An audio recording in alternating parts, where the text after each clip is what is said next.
Breaking news చూస్తున్నాం. Nellore mayor పదవికి పోట్లూరి స్రవంతి రాజీనామా చేశారు. ఈ నెల 18న అవిశ్వాస తీర్మాన సమావేశం జరగనున్న నేపథ్యంలో ఆమె రాజీనామా చేస్తున్నట్లు ప్రకటించారు. తనపై కొందరు కుట్రపూరితంగా వ్యవహరిస్తున్నారని ఆరోపించారు. ఇవాళ ఉదయం తన రాజీనామా లేఖను కలెక్టర్ హిమాంశు శుక్లాకు అందజేయనున్నట్లు తెలిపారు.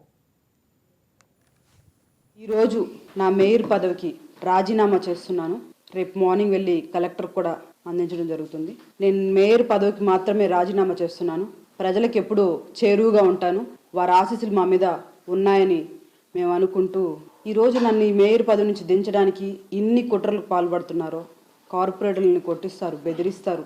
మహిళా కార్పొరేటర్లను కూడా చూడరు. వాళ్ళ ఇళ్ళకి ఏ టైంలో అంటే ఆ టైంలో వెళ్ళడం. ఇన్ని కుట్రలు చేస్తున్నటువంటి ఈరోజు నన్ను దించేస్తున్నందుకు గాను నాకు ఎవరైతే ఈరోజు నన్ను మేయర్ పదవిలోంచి ఉంచకూడదు అనే ఒక దూర ఆలోచనతోటి దీన్ని అంతా చేస్తున్న వారందరికీ కూడా ఒక గిరిజన బిడ్డ పదవుల్లో ఉండకూడదు అని ఇంత నీచంగా ఆలోచించి ఇంత నీచంగా కొన్ని రోజులుగా జరుగుతున్నటువంటి ఇన్ని నీచాతి పనులు చేసిన వారికి ఈ గిరిజన బిడ్డ ఉసురు తగలకపోదని నేను చెప్తున్నాను.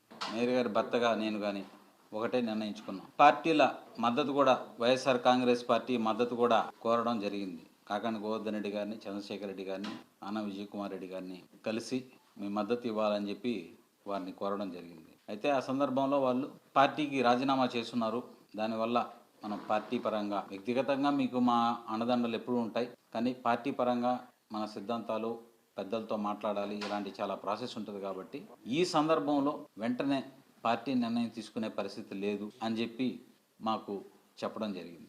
అయితే ఆ సందర్భంలో మేయర్ గారు ఒక నిర్ణయం తీసుకున్నాం. ఎలాగైతే అలా అవుతుంది, మనకి ఎవరు మద్దతు ఇచ్చినా ఇవ్వకపోయినా ఒకరే పోటీ చేస్తాం, శక్తి ఉన్నంత వరకు పోటీ చేస్తాం అని చెప్పి ఒక నిర్ణయం తీసుకోవడం. ఆ నిర్ణయాన్ని మా గిరిజన పెద్దలు, దళితులు అందరి దగ్గర కూడా డిస్కస్ చేస్తే అలాగే ఖచ్చితంగా మీకు మేము అండదండలుగా ఉంటామని చెప్పి కూడా వారు మాకు చెప్పడం జరిగింది. అదేవిధంగా గత కొన్ని రోజులుగా వారు కార్యక్రమాలు చేస్తూ ఉన్నారు. మా గిరిజన పెద్దలందరూ కూడా మేము కూడా మా శక్తి ఉన్నంత వరకు పోరాటం చేయడం జరిగింది. అది అందరికీ కూడా తెలిసినటువంటి విషయం. అయితే గత 3 రోజుల క్రితం ఒక 5 మంది కార్పొరేటర్లు వైఎస్ఆర్ కాంగ్రెస్ పార్టీలో చేరడం జరిగింది. అప్పటికే మాకు ఆ కార్పొరేటర్లు చేరతారన్న విషయం మాకు తెలియదు. మాకు ఎవరి మద్దతు లేదు, ఏ పార్టీ మద్దతు కూడా లేదు. ఒకే ఒక్క మేయర్, ఒకే ఒక ఓటు మాకుండేది. అప్పటికే ఈ కుట్రలు పడుతున్నటువంటి నీచ రాజకీయాలు చేస్తున్నటువంటి రాక్షసుడు ఎవరైతే ఉన్నాడో నెల్లూరు నగరంలో, ఆ రాక్షసుడు మేయర్ స్రవంతి దెబ్బకు భయపడి లక్షల రూపాయలు వెచ్చిచ్చి లక్షల రూపాయల అవినీతి సొమ్ము వెచ్చిచ్చి ఫ్లైట్ టికెట్లు వేసాడు. విలాసవంతమైన భవనాలు కార్పొరేటర్లని తరలించేందుకు అప్పటికే భయభ్రాంతులను చేస్తా ఉన్నాడు. జరుగుతున్నటువంటి పరిణామంలో ఒక 5 మంది కార్పొరేటర్లు జగన్మోహన్ రెడ్డి గారి సమక్షంలో వైఎస్ఆర్ కాంగ్రెస్ పార్టీలో చేరడం జరిగింది. అది వారి నిర్ణయం.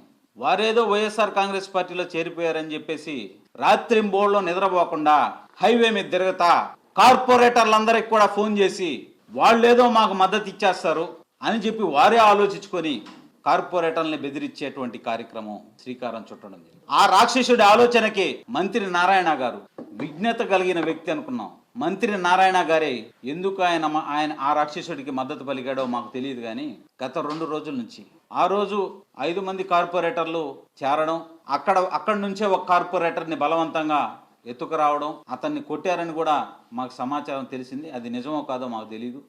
ఆ క్షణం నుంచి మరింత పెట్టేగిపోతున్నటువంటి ఈ రాక్షసుడు దాష్టికం ఎంతవరకు చేరిందంటే మహిళా కార్పొరేటర్లని సైతం ఇళ్లకు పోయి మహిళా కార్పొరేటర్లని కూర్చోబెట్టి వారి ముందే వారి భర్తలను కూడా నానా రకాల హింసలకు పెట్టే పరిస్థితికి వారు మాకు మద్దతు లేదని చెప్పి తనను పదవి నుంచి దించేందుకు కొందరు తీవ్రంగా ప్రయత్నిస్తున్నారని విమర్శించారు. కార్పొరేట్లపై దాడులకు పాల్పడుతూ మహిళా కార్పొరేటర్లను బెదిరిస్తున్నారని ఆవేదన వ్యక్తం చేశారు.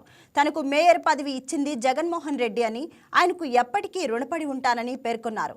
తాను పదవికి మాత్రమే రాజీనామా చేస్తున్నానని, ప్రజాసేవలో కొనసాగుతానని వెల్లడించారు.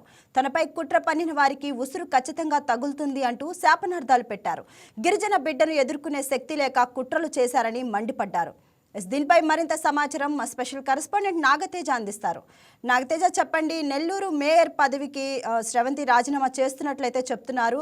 అండ్ ఇవాళ ఉదయం కూడా రాజీనామా లేఖను కలెక్టర్కు అందజేయనున్నట్లు చెప్తున్నారు. దీనికి గల కారణాలు ఏంటి అసలు? Thank you Pavan. ఏదైతే కూడా గత నెల 24వ తేదీన ఇటు నెల్లూరు నగర కార్పొరేషన్ సంబంధించి టీడీపీ కార్పొరేటర్ అందరూ కూడా ప్రస్తుతం మేయర్ శ్రవంతిపై కూడా అవిశ్వాస తీర్మానాన్ని కూడా జాయింట్ కలెక్టర్ అందజేశారు. అప్పటి నుంచి కూడా నెల్లూరు జిల్లా రాజకీయ సమీకరణాలు ఒక్కసారిగా కూడా మారిపోయాయని చెప్పుకోవచ్చు. రోజుకు నెలకొన్న నేపథ్యంలో కూడా ఊహించిన పరిణామాలు చోటు చేసుకున్నాయి. ఏదైతే ప్రస్తుతం సంబంధించి నెల్లూరు కార్పొరేటర్లు ఎవరైతే ఉన్నారో మొత్తం 54 డివిజన్ సంబంధించినటువంటి కార్పొరేటర్లు ఉండగా అందులో వైసీపీ ఒక రాజీనామా ఉండగా మేయర్ కాకుండా మొత్తం 52 మంది కార్పొరేటర్లు 42 మంది ప్రస్తుతం టీడీపీ కార్పొరేటర్గా కొనసాగుతున్నారు. వీరందరూ కూడా వైసీపీ గతం ఎన్నికల్లో కూడా గెలిచిన వాళ్ళని చెప్పుకోవచ్చు. అయితే ప్రస్తుత మేయర్ పనితీరు కావచ్చు, అదేవిధంగా మేయర్ భర్త శ్రవంతి జయవర్ధన్ ఎవరైతే ఉన్నారో వారి అవినీతి ఆరోపణలు కావచ్చు, కూటమి ప్రభుత్వ అధికారంలోకి వచ్చిన తర్వాత పలువురు కార్పొరేటర్లు టీడీపీలో చేరడం, ప్రస్తుతం మేయర్ ని వైసీపీలోనే ఆమె తటస్థంగా కొనసాగుతున్న కూడా ఆమెను గద్దెదించి కొత్త మేయర్ ఎన్నిక చేసుకోవాలి, నెల్లూరు రూరల్ కావచ్చు, సిటీ నియోజకవర్గంలోని వాళ్ళు అభివృద్ధి కార్యక్రమాలు చేసుకోవాలంటే అంతేకాకుండా వీరిద్దరు కూడా అక్కడ స్థానికంగా వారు ఉన్నటువంటి కార్పొరేట్ సహకరించేటువంటి ఆరోపణ నేపథ్యంలో కూడా నూతన మేయర్ ఎన్నిక కూడా అవిశ్వాసం పెట్టినట్టు పరిస్థితి. అయితే అప్పటి నుంచి కూడా ఇరు కార్పొరేటర్లు ఎవరైతే ఉన్నారో మొత్తం ఉన్నటువంటి కార్పొరేటర్ అందరూ కూడా ఇరు పార్టీల నుంచి వైసీపీ నుంచి టీడీపీలోకి మారుతున్న నేపథ్యంలో కూడా ఊహించిన పరిణామాలు చోటు చేసుకుని చెప్పుకోవచ్చు. ప్రత్యేకించి ఇటు కార్పొరేటర్లు ఇటీవల కాలంలో కూడా స్థాయిరాలు ఇస్తూ కూడా వారిని పూర్తి స్థాయిలో ప్రలోభాలకు గురి చేశారని చెప్పేసి వైపు ఇరు పార్టీలు కూడా ఒకరిపై ఒకరు పోలీస్ స్టేషన్ కూడా ఫిర్యాదు చేసిన పరిస్థితి. అయితే తాజాగా ఎవరు ఊహించిన విధంగా కూడా వైసీపీ చాప కింద నీరులా కూడా ఒక 42 మంది కార్పొరేటర్లు 5గురిని ప్రస్తుతం మేయర్ కి బలం చేకూర్చే దిశగా కూడా జగన్మోహన్ రెడ్డి సమస్యను కూడా పార్టీ కండువా కప్పిన పరిస్థితి. అయితే ఒక్కసారిగా కూడా ఇటు మంత్రి నారాయణ కావచ్చు, రూరల్ ఎమ్మెల్యే శ్రీధర్రెడ్డి వ్యూహాత్మకంగా వ్యవహరించి ఎక్కడ తాము ఉనికిని కోల్పోతాం అనే దిశగా కూడా వ్యవహరించారు. ప్రస్తుతం ఉన్నటువంటి కార్పొరేటర్లు కూడా ఇరు పరిసర ప్రాంతాల తరలించి మిగతా ఉన్నటువంటి వైసీపీలో కొనసాగుతున్న ఇద్దరిని కూడా మరల తిరిగి టీడీపీలో చేరే ప్రయత్నం కాకుండా ఇంకా 20 వైసీపీలో ఉన్నటువంటి సీనియర్లు కూడా నిన్న రోజున ఆయన క్యాంపస్ రాజకీయాల్లో కూడా ఆయన పార్టీ కండువా కట్టి ఆహ్వానించిన పరిస్థితి. అయితే ఇవంతా జరుగుతున్న నేపథ్యంలో ఊహించిన రీతిలో ఇటు ఏదైతే అవిశ్వాస తీర్మానం నెల 18 జరగబోతుంది. దీనికి సంబంధించి జిల్లా కలెక్టర్ కూడా షెడ్యూల్ విడుదల చేశారు. ఈ యొక్క 4 రోజుల ఉన్నటువంటి క్రమంలోనే ప్రస్తుతం మేయర్ శ్రవంతి జయవర్ధన్ రాత్రికి హడావుడిగా విలేకరుల సమావేశం ఏర్పాటు చేశారు. ఆమె భర్త శ్రవంతి జయవర్ధన్ తో కూడా భేటీ అయ్యి పూర్తిస్థాయిలో ఆమె సమీక్షించారు. మీడియాతో కూడా మాట్లాడుతూ తమ మేయర్ భర్తగా వచ్చి ఇటు ఆయనపై అనేక అవినీతి ఆరోపణలు చేస్తున్నారు, మాపై కుట్ర పంచుతున్నారు, ఒక గిరిజన బిడ్డ కలిసి సామాజిక బిడ్డలకి చేసినటువంటి అభివృద్ధిని ఓర్చుకోలేక తమపై వస్తున్నటువంటి బలాన్ని ఓర్చుకోలేక రూరల్ ఎమ్మెల్యే కావచ్చు, మంత్రి నారాయణపై కూడా తీవ్ర స్థాయిలో వారు ప్రజలకు తెలిసింది. నిన్న రోజున వారు మేయర్ శ్రవంతి ఎవరైతే ఉన్నారో ఆమె యొక్క నేటి రోజున జిల్లా కలెక్టర్ కి లేఖ ఇచ్చినట్టు కూడా నిన్న ప్రకటించిన పరిస్థితులు తనని పదవి నుంచి దించేందుకు కొందరు తీవ్రంగా ప్రయత్నిస్తున్నారని అయితే ఒక స్టేట్మెంట్ ఇచ్చారు ఆమె. అసలు ఎవరు వాళ్ళ గురించి ఏమైనా చెప్పారా? ఆమె తొలుత నెల్లూరు రూరల్ ఎమ్మెల్యే శ్రీధర్రెడ్డి అనుచరులుగా వచ్చారు. ఆమె ఎస్సీ సామాజిక వర్గ కమిటీ కూడా గత ఎన్నికల్లో గెలుచుకున్న నేపథ్యంలో కూడా రూరల్ ఎమ్మెల్యే శ్రీధర్రెడ్డి కావచ్చు, అప్పటి స్థానిక ఉన్నటువంటి నాయకులు అండదండలతో కూడా మేయర్ గా కూడా ఎన్నిక చేసిన పరిస్థితి. అయితే గత ఎన్నికల్లో కూడా కొన్ని కారణాల వల్ల కూడా వైసీపీని వీడి రూరల్ ఎమ్మెల్యే కోటమిరెడ్డి శ్రీధర్రెడ్డి టీడీపీలో చేరారు. ఆయన మళ్ళీ మొన్న జరిగిన సారథ్యంలో కూడా ఆయన భారీ మెజార్టీ కూడా గెలిచిన పరిస్థితి. అయితే కొన్ని కారణాల వల్ల మేయర్ శ్రవంతి మాత్రం తటస్థంగా వైసీపీలోనే కొనసాగుతూ వచ్చారు. టీడీపీలో చేరినప్పటికీ ఆమె ఇటు మొగ్గు చెప్పకుండా వైసీపీలో కొనసాగుతూ మేయర్ గా కొనసాగుతూ వచ్చారు. అయితే ప్రస్తుత రోజుల్లో కావచ్చు, గత ప్రభుత్వంలో కావచ్చు, మేయర్ భర్త శ్రవంతి జయవర్ధన్ కూడా స్థానికంగా ఉన్నటువంటి కార్పొరేషన్ పరిధిలోనే అనేక అవినీతి అక్రమాలకు పాల్పడటంతో అప్పుడు పోలీసు కేసు కూడా నమోదు చేసి ఆయన జైలుకు కూడా వెళ్లాల్సిన పరిస్థితి. అయితే తాజాగా కూటమి ప్రభుత్వ అధికారంలోకి వచ్చిన తర్వాత రూరల్ సిటీ పరిధిలో అనేక అభివృద్ధి సంక్షేమాలు నడుచుకుంటున్న నేపథ్యంలో వీరిద్దరు కూడా ఆ పార్టీలో కొనసాగడం, ప్రస్తుత నూతనంగా కొత్త మేయర్ ఎన్నుకోవడానికి మంత్రి నారాయణ ఆదేశాలు 4 ఏళ్ల ప్రక్రియ పూర్తవడంతో అవిశ్వాస తీర్మానం పిలుపునిచ్చారు. పూర్తి స్థాయిలో ప్రస్తుత కార్పొరేటర్లతో భేటీ అయ్యి పూర్తి స్థాయిలో వారు దీనిపై సమీక్షించారు. అయితే నూతన మేయర్ చేసుకోవాలి, సిటీలో కావచ్చు రూరల్లో కూడా అభివృద్ధి కార్యక్రమాలు జరగాలంటే కొత్త మేయర్ ఎన్నిక మనకు కావాలంటే కూడా వీరందరూ కూడా ఒక తీర్మానానికి వచ్చిన నేపథ్యంలో గత నెల 24వ తేదీన కూడా జిల్లా కలెక్టర్ కూడా ఇచ్చిన పరిస్థితి కనిపిస్తుంది. తాజాగా వైసీపీలో ఉన్నటువంటి కొంతమంది సీనియర్ నేతలు కూడా మేయర్ కి ఓట్లు ఎక్కువగా బలం చేకూరుతున్న నేపథ్యంలో వైసీపీ వారిని టీడీపీలో చేసే దిశగా కూడా ఇటు రూరల్ ఎమ్మెల్యే శ్రీధర్రెడ్డి కావచ్చు, మంత్రి నారాయణ పూర్తి స్థాయిలో వ్యవహరించారు. వీరికి భారీ మొత్తంలో లక్షల రూపాయల నగదు స్వీకరించి అదేవిధంగా గోవాలు కావచ్చు, ఇతర ప్రాంతాలు కూడా తాయిలాలు అందజేశారని చెప్పేసి ఇటు రూరల్ ఎమ్మెల్యే శ్రీధర్రెడ్డిపై కూడా ఇటు మేయర్ భర్త శ్రవంతి జయవర్ధన్ కావచ్చు, మేయర్ శ్రవంతి కూడా పూర్తి స్థాయిలో నిన్న రోజున మీడియాతో కావచ్చు గత కొద్ది రోజులుగా ఈ యొక్క అవిశ్వాస తీర్మానం పూర్తి స్థాయిలో రూరల్ ఎమ్మెల్యే శ్రీధర్ తమ కక్షపూరితంగానే వ్యవహారంగా వారిపై టార్గెట్ చేస్తూ ఈ విధంగా పాల్పడతారని చెప్పేసి రూరల్ ఎమ్మెల్యే శ్రీధర్ కూడా ఇది చేస్తుంటే ఆరోపణ చెప్పుకోవచ్చు. ఎస్ నాగతేజ, మరి స్రవంతి రాజీనామాను అడ్డుకునేందుకు అధికారులు ఎటువంటి చర్యలను తీసుకోబోతున్నారా?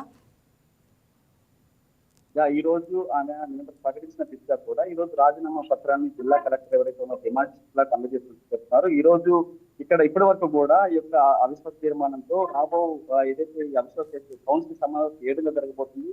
ఇక్కడ ఇరువురు కార్పొరేటర్లు జనరల్ జిరానీగా వ్యవహరించడంతో ఊహించిన శిక్షణ అనుకున్నాను చెప్పారు. కానీ తాజాగా రాత్రి రోజున మేయర్ స్రవంతి ఇచ్చినటువంటి ప్రకటనతో కూడా ఈ యొక్క అవిశ్వాసానికి తెరపడ్డట్లయింది. ఇక నూతన మేయర్ ఎన్నిక ఆమోదం తెలిస్తే కనుక జిల్లా కలెక్టర్ నుంచి రాజీనామా పత్రం కనుక ఆమోదిస్తే ఇక నెక్స్ట్ ఎవరు మేయర్ ఎన్నికైన అవకాశం ఉంది. రాబో ఒక ఏడాది కావచ్చు, 2 ఏళ్ల పాటు ఎవరిని ఇన్ఛార్జిగా మేయర్గా ఇస్తారనేటువంటిది ఒక కొత్త అంశానికి చర్చిస్తుందని చెప్పుకోవచ్చు. ఈ నేపథ్యంలో ఇప్పటి వరకు కూడా అదే సామాజిక వర్గం చెందినటువంటి 53వ డివిజన్ కార్పొరేటర్ సుజాత కూడా మొన్నటి వరకు ఆమె నూతన మేయర్ గా ఎన్నిక చేసే అవకాశం ఉంది. ఇప్పటికే దీనికి సంబంధించి విపిఆర్ కావచ్చు, మంత్రి నారాయణ కావచ్చు, ఇప్పటికే ఇరువురు ఎమ్మెల్యేలు కూడా దీనిపై పూర్తిగా చర్చించారు. ఆమెను పాయింట్ గా చేసి తర్వాత పరిణామాలపై కూడా ఇతర రాబో రోజుల్లో కూడా వారి యొక్క ఆలోచన క్రమంగా ముందుకు వెళ్లే పరిస్థితుంది. కానీ ఈ రోజు కనుక జిల్లా కలెక్టర్ దీన్ని పూర్తి స్థాయిలో ఆమోదిస్తున్నట్లు కూడా ఇప్పటికే రాజకీయ వర్గాలు చెప్తున్నాయి. మరికొద్ది గంటల్లో కనుక దీనిపై కలెక్టర్ కనుక ఆమోదిస్తే ఇక ఈసీకి ఆ షెడ్యూల్కి అనుగుణంగా కూడా నూతన మేయర్ ఎన్నిక కూడా జరిగే అవకాశం ఉంది.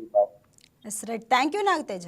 హాయ్ వ్యూయర్స్, ఈ వీడియో మీకు నచ్చినట్లయితే లైక్ కొట్టి షేర్ చేసి వైకే టీవీని సబ్స్క్రైబ్ చేసుకోండి.